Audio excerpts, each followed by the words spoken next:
Welcome back to the channel, Stuart from ZSC Toys and Play, and today we're going to be reviewing the Chevrolet Corvette.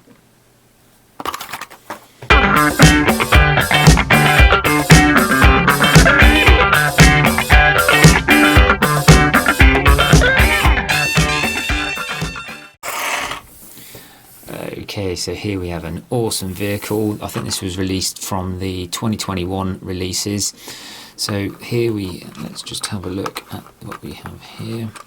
Okay, so first off, just to note that this is a licensed model from GM, I'm assuming General Motors. So this is, you're going to be in for a extra level of detail and quality on this model. So that's the first thing to note. This is model number 1534, and it's the Chevrolet Corvette ZR1. If you're new to the channel, please consider subscribing and hit the like button, and if you have any questions, please comment down below. So first off, this does have an absolute amazing paint job. There is a lot of detail here. You do get the ZR1 logo on the front there, and with some detailing here for the lights, which is actually screen printed. And then on the rear side, you have more screen printed lights and the logo there as well. The doors do not open, but what does open is the bonnet. Aha, there we go. Okay, so I was opening it wrong. Right, so in there you do get you've got the supercharger air inlet valve there, which is part of the bonnet section there. And then you can see into the engine. There's not a lot of detail in there to speak of, but obviously not knowing this vehicle in real life, I don't know if that is replicative of it as well. Okay, and then you do get a lot of detail as you go into the driving seat area with the steering wheel and with the passenger side as well.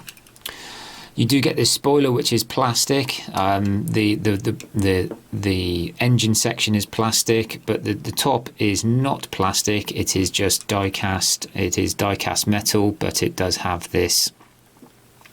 It does have this this matte plastic look to it, but it is die-cast metal. The underside is, there's no detail on the underside. You do get the specs of the car, which you would normally expect from a Siku model. You do get these nice detailed tyres and then plastic rims. So in terms of pros and cons for this model, I think it's, I actually think there are probably more cons to this vehicle than there are pros.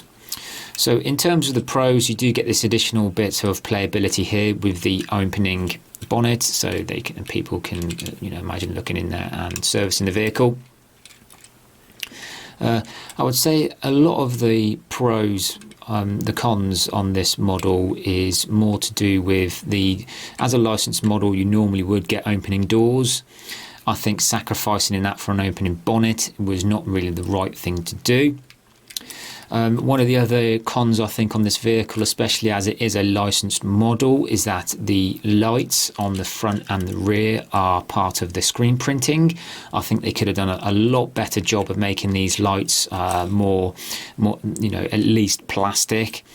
The underside bonnet skirting area I think is plastic, which isn't very good either. And I think as it being a licensed model, I think this maybe could have been die-cast metal as well, the rear spoiler. So I think overall, would I buy this model?